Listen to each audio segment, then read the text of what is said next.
Welcome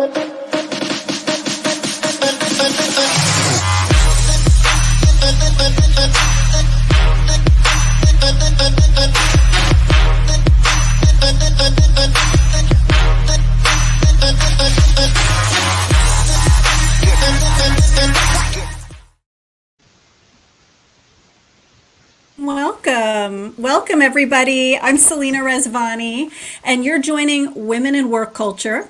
This is a live stream all about those positive practices for making your workplace more inclusive to women because your business depends on it. I'm so excited today to be joined by Carol Fishman Cohen, who is really the expert of experts on taking a career break and relaunching your career successfully with confidence. Hi, Carol. Welcome. Hi, Selena. It's wonderful to be here. Thanks for having me. So excited to have you and hear from you on a really timely topic, right? Yes. Which is how to come back from those breaks. Welcome to all of you too, our community. Drop us a note and let us know where in the world you're joining from today. We see already Bryn Mawr College, Philadelphia, Los Angeles, to name a few. So we're covering a lot of good ground here. Carol, I want to give people a chance to know a little bit about you and some of your awesomeness. You're the chair and co-founder of iRelaunch, which is really a total pioneer in the career reentry space. You all really have carved out that path. Carol gave an awesome TEDx talk that she's known for. It got 3 million views, if you can compute that. It's been translated in about a bajillion languages, all around how to get back to work after a career break. I really love that talk, by the way, because it's so inspiring, but it's equal parts practical too. Carol hosts a popular 321 iRelaunch podcast. And one of my favorite things I want to share with people about you, because I'm a big fan of women and thought leadership, is that you wrote the seminal article for Harvard Business Review on returning to work, right? With the catchiest title, The 40-Year-Old Intern, which I love. And so many people will remember that. We're thrilled to have you, Carol, and community as we go. Please send us your questions for Carol. We know some of you have been in career break situations and are looking forward to relaunching your own careers. So we're going to try to get to those. More people today from Houston, Tampa Bay, Dallas, Florida. So excited to have you. Portugal. Woo! All right, Carol. So to dive right in, and I'm seeing you frozen. Hopefully you'll come back. Can you hear me, Carol? Can you hear me all right? Maybe we had a little glitch of the internet. I'm hoping you come back in a moment. Oh, looks like we lost Carol for a moment. I think she'll be joining us in just a second, probably an internet issue. But while we're waiting, I want to talk about this career break business and share with you, while we wait for Carol to come back and join us, my own experience, my own personal experience dealing with a career break, which is when I off-ramped from my career in speaking and consulting to have my twins. I took 5 months off, and I'll never forget my first gig back out there, getting back to work. I remember getting out my suit out of my wardrobe, taking off my spit-up covered clothes and putting that suit on and honestly feeling like it was a costume, right? Like it might as well have been a Halloween costume. It felt like pretending. It felt like I was a fraud. And it's a moment I'll never forget about losing my own confidence after that career break, right? It was a voluntary career break that to some extent I had planned, but nonetheless, really shook my confidence. And as I look at that time, it took a full year or so for me to regain some of that confidence. And I think some of it kind of gradually increased, gradually came up over time. And I think the thing maybe nobody tells you is later on in the case of being a mom, you get even more confidence, I think, from being a mom. The very things that help you be good at that role can help you be good at work or in building those trusting relationships, right, in your career. So, love hearing from Fernando, who's telling us he's really jumped in and out in his career, and that iRelaunch is a brilliant idea for a business. I just want to check here if our friend Carol's coming back. I certainly think she's probably trying to log back in. So we're going to wait for her for just a minute. But I'd love to hear from you all while we're waiting. Did you have your own career break? And tell us in one word what it was like to try to re-enter. What's one word that comes to mind for you about what it was like to relaunch your own career? Because this isn't something we learn in college. This is not something, people sit us down and tell us how to do. It's kind of without a manual. So what's that word for you? What do you think about when you consider relaunching, coming back in your career?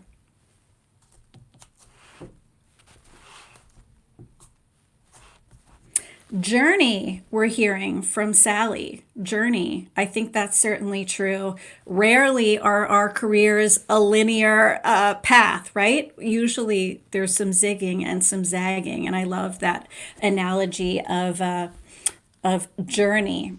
We have Carol, wonderful Carol, back with us, and we're excited to have you back. I'm back. Let me it's dive okay. right back in. It's okay. It was a live stream break as we talk about career breaks, so very timely. Okay, here we go. Yeah. So what I wanted to ask you, Carol, is you're not an outsider to this topic looking in. You've lived it yourself. You've experienced it yourself. Would you tell us your own story of being a returner and what led you to start this company? Sure. So we call people who are returning to work after taking career breaks relaunchers. And I am a relauncher myself, and I've been through every phase of the transition firsthand. I am a financial analyst by trade. I work for an investment bank, and the investment bank I was working for collapsed in February of 1990 while I was on maternity leave with my first child. So I was in corporate finance in their Boston office. The company collapsed. I had no company to return to. So that began my career break. And I ended up having more kids. And I stayed home with those kids for 11 years. And in 2001, I returned to work again as a financial analyst at an investment firm where there were people who knew me from 11 years before. That's how I ended up getting back in the door there, was from colleagues from before who remembered me after all that time. And that's something we talk about now, and we can talk about it later. But I went back. I was there for over a year, and then I decided that I made a big mistake. I didn't do a complete career assessment and figure out what I wanted to do all over again. And so I realized I didn't really want to do financial analysis, and co-authored a book on returning to work after a career break called Back.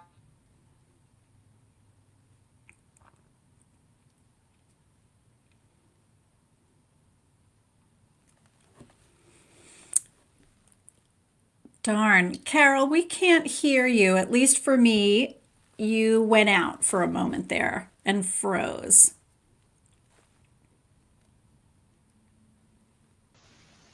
But hello, are you still there? there? You are. You're back. Okay. You're back. I'm really Yeah. sorry about this. But in the process of writing that book, we ended up speaking to employers and work-life experts and over 100 relaunchers. But it was the beginning of employers started in 2005, 2006, when we were still turning on our manuscript. it was the beginning of employers who were starting to do return to work programming. Lehman Brothers, that doesn't exist anymore, had a program. UBS had a program. Citi funded a program with Dartmouth's Business School Tuck. So we were in the middle of a lot of those presentations and programming and focus groups. And then we decided we should start iRelaunch because we were getting all this demand from the companies. And it all went from there. I love it. Yeah, I think that's so valuable. And you've really been at it since organizations, considered this early on. I want to make sure everyone's with us as we talk definitions. Like, how do you define career breaks? I gave an example earlier of my maternity leave, but certainly that's not the only one, right? So we're talking about multi-year career break, so very distinct from leaving and coming back after a maternity leave. And originally we were focused on career breaks that had to do with childcare reasons, and we were pretty much only focused on that. But now we look at relaunching much more broadly. People who take career breaks for elder care, child care, pursuing a personal interest, a personal health issue. There are men and women who take career breaks. And we even have veterans in some of the return to work programs, or people who have taken career breaks for long-term volunteering, and a whole range of reasons. So it's any long-term, usually multi-year career break from 1 to over 20 years. That's very helpful. I think as we think about this frame, the multi-year break, which, let's be honest, Yes. sometimes it's planned, sometimes it's not. Sometimes it's voluntary. That's Sometimes, you might be, it wasn't your choice to kick off that break. We all love some good unadvice, some don't do's. And so I'm wondering if you could share with us a few mistakes people make when trying to return back to work. Right. Well, first of all, just like I did, when we tell people you have to figure out what you want to do all over again, and that's really a process, and it takes a lot of thought and deliberation and really analysis. Of course, some of that depends on how long your career break is and what your career break experiences were, or maybe it has to do with something that you felt you were always interested in and wanted to do, but just pursued a different track because of your parents' expectations, or because you just fell into something. So there's a lot of thought that goes on there. But so people have to figure that out, and they have to get very specific on exactly what they want to do in order to then be able to find out who has those kinds of jobs and have conversations with them and apply to the right roles and get the right updating in order to make yourself viable as a candidate. So that's really important, is getting specific. Then people don't become subject matter experts again. They don't spend enough time really understanding all the most important issues in their field. This is also important. People are older and they're worried about ageism. To be able to have conversations about the latest thinking in your field and be really on top of all that helps people think more about the content of what you're talking about and less about how old you are or how long your career break is. And finally, people spend a lot of time researching companies online and applying for jobs online, which is, of course, something that has to be a part of your job search, but you have to get out of the house. And I know that means something different right now during COVID than it might normally mean, but get out of the house and go public with your job search. So tell everyone you know that you're interested in returning to work, so your network broadens over time. And we can talk more about that if you want. But those are some of the mistakes that people make, is they don't do those things. I love that, Carol. Especially my favorite one is around that idea that maybe you can't add to the conversation about what it's like inside that company's culture right now, but you can about the industry or the news, right? Or the headlines, or the trends that people are seeing. So I love the idea of controlling what you can control. When we had our little blip there for a minute, I shared a story about my own hit to confidence, something I experienced when coming back, not even after a year break. I wondered, I know I'm not the only one who's felt that confidence hit, the self-doubt. What do you recommend for people who are feeling that on a career break? I'm really glad you brought this up, Selena, because when you think about it, our society attaches so much importance to our complete identity with the piece about our professional identity, what we do for work. That's what people always ask you about when you first meet. And when you take that away for an extended period of time, you become professionally disconnected, you can experience a diminished sense of self. And you can have that happen in social events when people, as soon as you say that you're on a career break, some people aren't that interested in talking to you and they're moving on to the next person. That, there's a lot of societal judgment about that too. So that's what contributes to our diminished sense of self.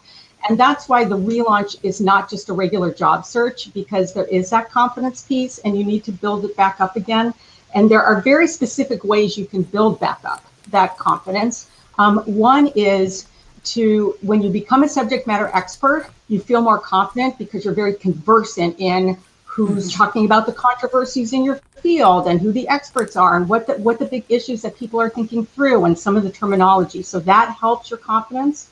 It also helps your confidence to when you're very specific about what you want to do, to practice talking about it out loud over and over and over again, almost like it's a script and you're in a theater performance, because the more comfortable you get telling your story, then the more confident you're going to feel. And the other piece of it, and this has to do with when I got back in touch with all those people from the past who I used to work with, and they remembered me, is those people from the past will have what we call a frozen in time view of you. So even if you have a diminished sense of self, they don't know anything about that. They only remember you as you were. And that's a confidence builder too, to be back in touch with those people and hear their enthusiasm about your interest in returning to work. That's huge, your last point. I don't think most of us consider that fact about the network. We think, oh, that person's surpassing me, or they're chugging along while I was out. They must be, miles ahead in some way or another.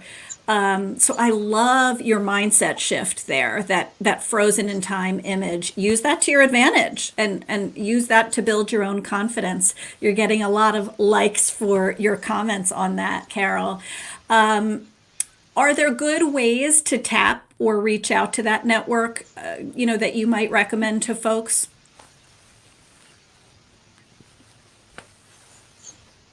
Yeah. So in terms of networking, one besides telling everyone about your interest in returning to work, and that could mean, if your career break is for childcare reasons and you're sitting next to some other parent in the stands watching a sporting event, that you get into a conversation about what they do, and then they ask you what you do, and that gives you an opportunity to talk to that kind of person who you might not even know that well. We also say, don't forget about people who were junior to you. People who you work with, people whom you mentored, maybe they reported to you, or maybe you just knew them, because those junior people have been moving up while you've been on career break. And sometimes they're in a position to open a door for you. And that's exactly what happened to me when I relaunched in 2001. I know it sounds like a long time ago, but it's still very relevant today. Is a junior person who was junior to me when we worked together on investment banking teams ended up during my 11-year career break becoming a managing director at this investment firm. He's the one who opened the door for me to go interview there. And we have plenty of relaunchers who are working for people who used to work for them. And I will add, for people who might be watching who are anticipating a future career break, to think about nurturing those relationships with people who are junior to you now, because if you do end up taking that career break later, they can be very important people. And sometimes because they were junior, you had that relationship with you, they love being in that role to be helping you. I love that. Yeah, I can think of a director I know in my own world who is known as a really awesome boss of a team, but that person may not be thinking, let me access those people I used to manage. So I think that's a really brilliant nugget here. I want to pivot a little bit to talking about the flip side, not so much the individual, but the employer. Tell Yeah. us a little bit about what returnship means. What is a returnship program?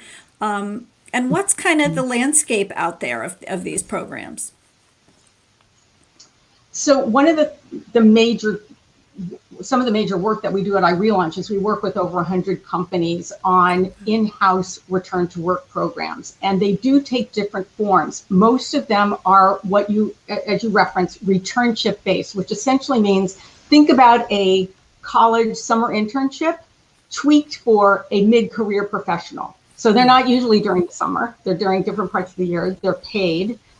They are short-term opportunities, anywhere from 8 weeks to 9 months. Most of them are 12 to 16 weeks, where people participate in a cohort. They move through the program together, and they have a role, and they have an opportunity, the employer and the relauncher, to test out that working relationship. So this is what I wrote about in the 40-year-old intern, that from the employer perspective, especially if an employer attaches risk to hiring people who are coming off of a multi-year career break, that the returnship concept lowers the perceived risk because you're allowed to test out that working relationship before making the hiring decision.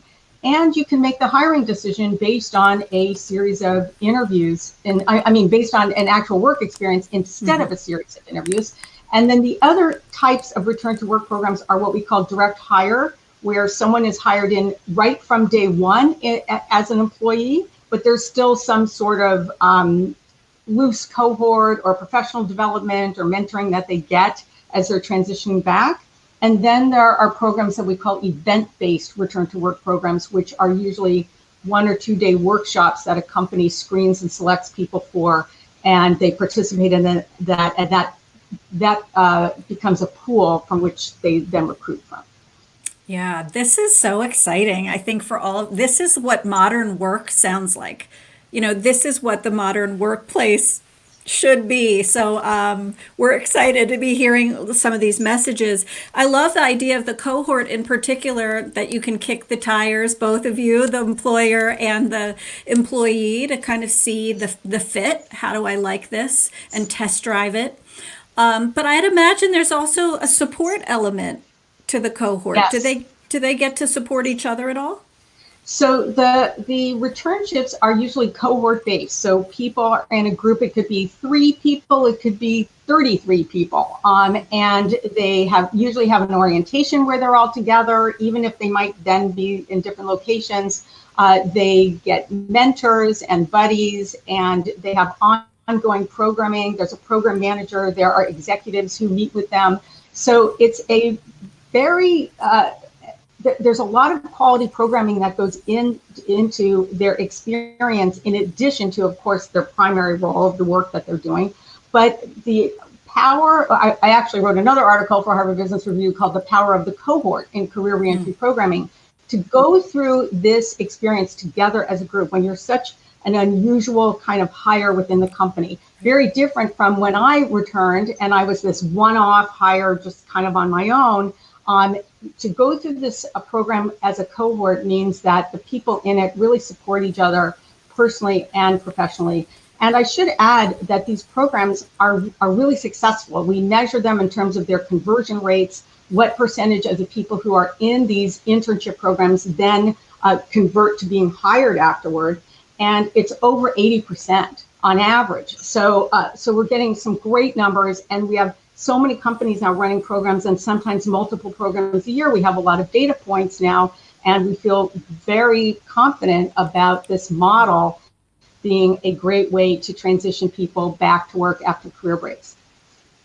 That's awesome to see the numbers back up what you probably already knew, right? And I think there's a lot of parallels with women's leadership as well, that women in those cohorts don't only gain resources, but the affinity factor. Getting to have a shared experience is meaningful and valuable. One of the things I loved about your TEDx was there are a lot of success stories of individuals in it. Really inspiring stories of people who rocked that career break and really made it work for them. Would you share from the other side maybe a success story of an employer that's done a good job here?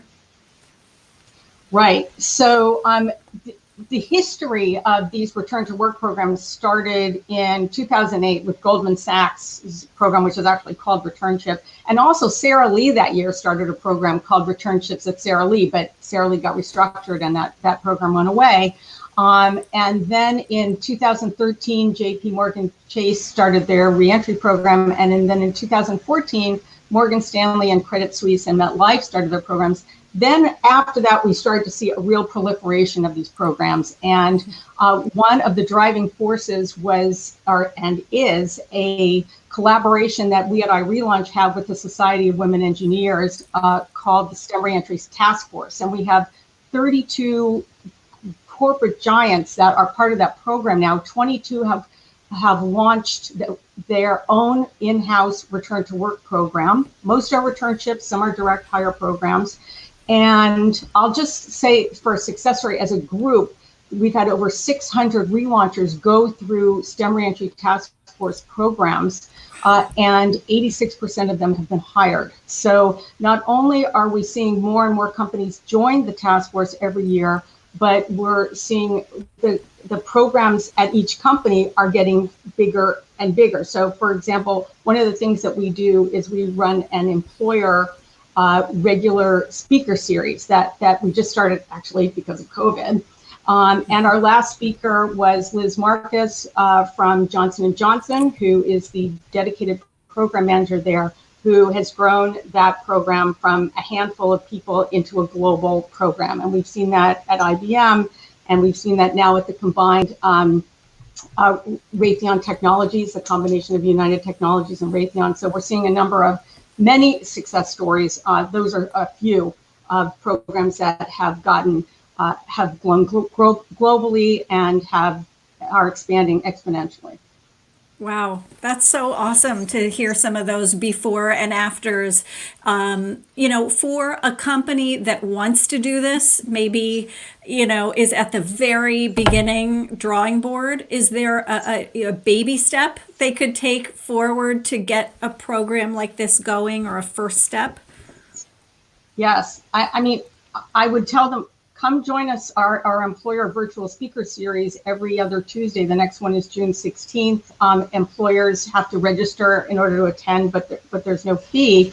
And learn from the program managers who are running the successful programs and talk about all the issues that are the most important in terms of sourcing and compensation and classification and what do the orientations look like. We talked about all those issues. So I'd say that's a great starting point. And of course, you can talk to us at iRelaunch about how maybe you just go onto our job board and post a single job because you want to open up the pool of who's applying to relaunchers. So maybe that's a baby step. And then later you think about a formal program. So that might be an example. I like that a lot, the awareness first and taking advantage of the speaker series. Why reinvent the wheel, right? Well, you really struck a nerve looking at some of the comments, especially around that confidence issue, people talking about imposter syndrome and things like that, feeling like a dinosaur. That's a strong metaphor, right, for sometimes how it feels to be on a break. So I'm really glad we touched on that. As a last parting truth bomb, as we call it, a final thought, what is a kind of single piece of advice you would want to leave people with as they consider that return to work? What's most important? Well, I want to talk about it in the context of what's happening right now with COVID, with the economic collapse that we've seen, 25 million people unemployed, because relaunchers say to us, where do I fit into that, where all these people are unemployed? And now, how am I ever going to get a job? And so we point out to employers that relaunchers are unemployed too. We might not, fall into the specific definition to be in the statistics, but we tell relaunchers that they should follow many of the same strategies that you would normally follow, but you also have to do a lot of filtering out. You have to do a lot of filtering out of the economy is horrible. Oh, isn't everyone looking for a job right now? And remain very, very focused on exactly what you want to do and being relentless about going after that. I wrote an article that was published by NBC News, Know Your Value, recently, and it's 12 job search tactics from people who got hired during the last recession. So I would recommend that people look at that because we give 12 very specific tactics that people should think about, especially in this environment. That's huge. That's huge. We talk about that sometimes in my company as don't tell yourself no before they do, That's right? exactly right. Don't internalize every news headline or scary trend and think that's the end, that's the conclusion. That's so awesome. You know, Carol, it's very clear to see your passion and commitment and really smart takeaways here. So I'm so grateful to you for the work you do, truly, as somebody who's been on breaks. And I think the best thing you're doing is giving people an encouraging take. This is not, here's a defect, here's a way you've been sidelined in your career. You're helping people reimagine this positively.